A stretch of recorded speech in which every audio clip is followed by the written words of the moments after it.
V4U media நேயர்களுக்கு இனிய பொங்கல் நல்வாழ்த்துக்களுடன் இன்னைக்கு வணங்கான் திரைப்படத்தை பற்றி தான் பார்க்க இருக்கோம். வணங்கான் அப்படின்னாவே எதற்கும் பயப்படாதவன், அடங்காதவன், தைரியமானவன் பல அர்த்தம் சொல்லப்படுது. ஸோ அதை தான் இந்த படத்தில் பாலாவின் வணங்கான் இந்த திரைக்கு வந்திருக்கு.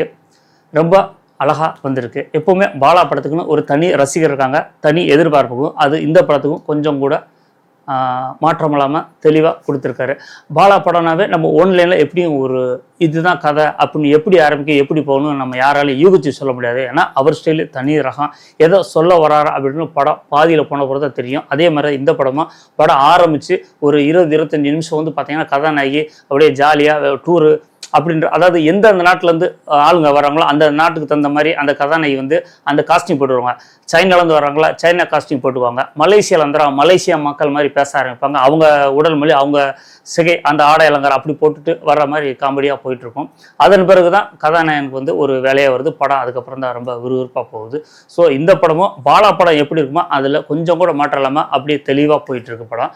இந்த படத்தை சுரேஷ் கமாச்சி தயாரிச்சிருக்காரு, பாலா இயக்கியிருக்காரு, இயக்குனர் ஜி வி பிரகாஷ் இசையமைச்சிருக்காரு, குருதேவ் கேமரா ஒர்க் பண்ணியிருக்காரு, சதீஷ் சூர்யா எடிட் பண்ணியிருக்காரு, அருண் விஜய், ரோஷினி பிரகாஷ், சமுத்திரக்கனி, மிஸ்கின், ரிதா, ஷியா தேவி, சண்முகராஜன், அருள்தாஜ், பாலா சிவாஜி இன்னும் சிலர் நடிச்சிருக்காங்க. அருண்குமார் இந்த படத்தில் வந்து மிகப்பெரிய உடல் உழைப்பு, அர்ப்பணிப்பு, ரொம்ப மெனக்கடல் அப்படின்றத ரொம்ப சிறப்பாக பண்ணியிருக்காரு. அவர் இதற்கு முந்தைய பல படங்களில் பல விதமான ஆக்ஷனு நடிப்பு, எத்தனையோ போலீஸ் அதிகாரம் நிறைய நடிச்சிருந்தார். இருந்தாலும் பல படத்தில் அவர் பேசினதை இந்த படத்தில் பேசாமல் நடித்து பலரையும் பேச வச்சுட்டாரு. எத்தனையோ பக்கமாக டயலாக் பேசி அதுக்கெல்லாம் கிடைக்காத வரவேற்பு, இவர் வசனமே பேசாத ஒரு படத்துக்கு மிகப்பெரிய வரவேற்பும், மற்றவங்களும் இதை பற்றி பெருசாக பரபரப்பாக பேசுகிற அளவுக்கு ரொம்ப சிறப்பாக நடிச்சிருக்காரு.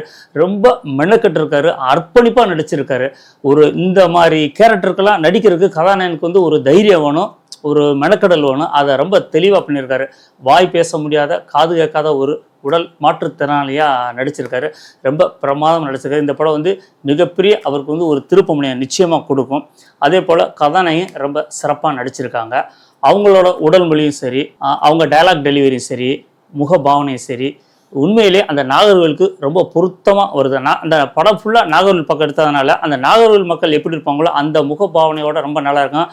அதே மாதிரி அருண் விஜய்க்கு தங்கச்சியாக நடித்தவங்களும் அந்த கதைக்கு ரொம்ப பொருத்தமாக ரொம்ப அழகாக பண்ணியிருக்காங்க. இயக்குனர் பாலா எப்பயும் அவனுக்கு ஒரு தனி ஸ்டைல் தான். அவர் படம் எப்படி ஆரம்பிப்பார் எப்படி முடிக்காது அப்படின்னு சொல்ல முடியாது. ஆனால் எந்த விஷயத்தை சொன்னாலும் ரொம்ப தைரியமாக சொல்லிடுவார். இந்த படத்தில் சில காட்சிகள் வச்சது வந்து பார்த்திங்கன்னா சட்ட விதிமுறை மீறி தான் இருக்குது. பட் ஆனால் அதை வந்து ஒரு சராசரி மனுஷன் செஞ்சால் அது வந்து மிகப்பெரிய கேள்விக்குறி வரும். அப்படிங்கிறனால இதை செஞ்சவர் யார் அப்படின்னா ஒரு மாற்றுத்திறனாளி அப்படிங்கிற விஷயத்தை சொன்னனால இதில் வந்து சட்டத்துக்கே இடம் இல்லை, யாரும் எதிர்கேள்வி கேட்க முடியாதுங்கிறத தெளிவாக புரிஞ்சு அந்த காட்சியை ரொம்ப அழகாக வச்சுருக்காரு. முன்னாடி வந்து அரவணையில் ஒருத்தர் வழிபோக்கிற ஒரு 4 பேர் அடிக்கும்போது அருண் விஜய் அதை பார்த்துட்டு அந்த 4 பேர்த்தை அடிக்கிறாரு. அடிக்கல, அவங்க வந்து போலீஸ் ஸ்டேஷனுக்குள்ளே போகிறாங்க. ஆனால் போலீஸ் ஸ்டேஷனுக்குள்ளே பூந்த பிறகு உள்ளே பூந்து அடிக்கும்போது காவல்துறை அவங்கள கைது பண்ணி உள்ளே வச்சுறாங்க. உள்ளே வச்சா வாய் பேசாதவர் அப்படிங்கிற விஷயம் தெரியாமலே உடனே நமக்கு அந்த காவல்துறை கண்காணிப்பாளர் வந்து நமக்கு இது மூலமாக ஒரு பெரிய ரிவார்டு கிடைக்கும் அப்படிங்கிறனால அவரை அழைச்சிட்டு போய் நீதிபதிட்ட ஒப்படைச்சு உடனே ரிமாண்ட் பண்ணுறாரு.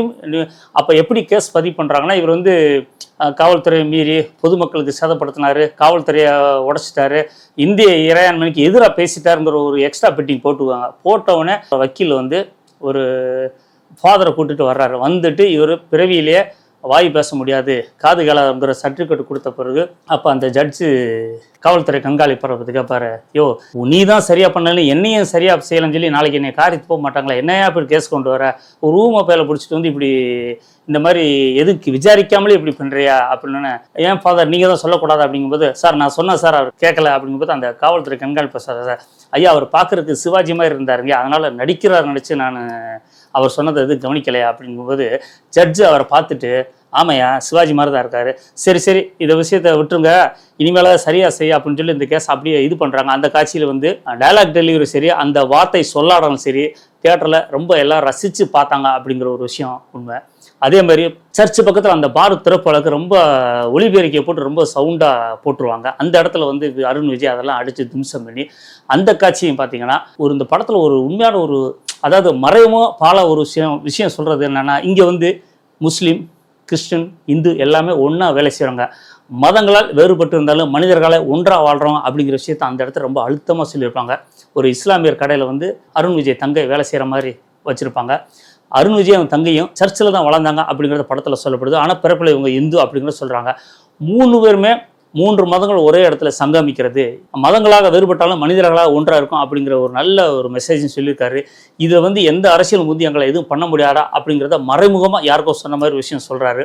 இந்த மாதிரி சொல்கிறது வந்து பாலா தவிர வேறு யாருக்கும் இந்த தைரியம் வராது. எதிர்கேள்வி கேட்க முடியாது, நீ எப்படி இந்த விஷயத்தை வச்சா அப்படிங்கிறத யாரும் கேட்க முடியாத அளவுக்கு ரொம்ப நேர்த்தி அப்படின்றது. அதில் வந்து பாலா எப்போவுமே ஒரு தேர்ந்த ஒரு மனிதர் தான்.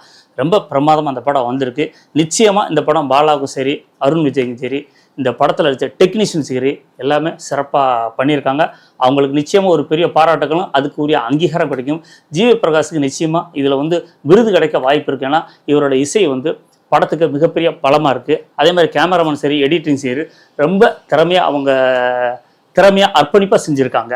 அதே போல் படத்தில் வந்து ஒரு காட்சியில் வந்து சார் லைவ் போயிட்டுருக்கு சார், வேகமாக இதை ஏதாவது ஒரு விஷயம் சொல்லுங்கள் சார் அப்படிங்கும்போது, நீ யாருப்பா அப்படிங்கிற யூடியூப்பா அப்படிங்கிற யூடியூப்னா நீங்கள் ஏதாவது ஒரு விஷயத்தை நீங்களே கிளப்பி விடுவீங்க, அதுக்கு நீங்களே தீர்வு சொல்லிடுவீங்க, இருக்கவங்களாம் குழப்பி விடுவீங்க, நீங்கள் இதில் வந்து மீடியா வர சொல்லிக்கிறீங்களா அப்படின்னு சொல்லும்போது உண்மை தெரியாமல் பேசுகிற சில யூடியூப்பை வந்து இதை சாடுற மாதிரி இருந்தால் கூட நியாயமாக இருக்கவங்களுக்கு இது கோபம் வராது. ஆனால் பொய் செய்திகளை பரப்புறவங்களுக்கு வருத்தப்படத்தான் செய்யும். பட் ஆனால் இதை வந்து பாலா அவர் தெளிவாக சொல்லியிருக்காரு. ஏன்னா அவர் சில விஷயங்கள் அனுபவப்பட்டிருக்காரு. அவர் சொந்த விஷயத்தையும் யூடியூப் பல விஷயம் பண்ணதுனால அதை வந்து ஒரு சாடியிருக்காரு.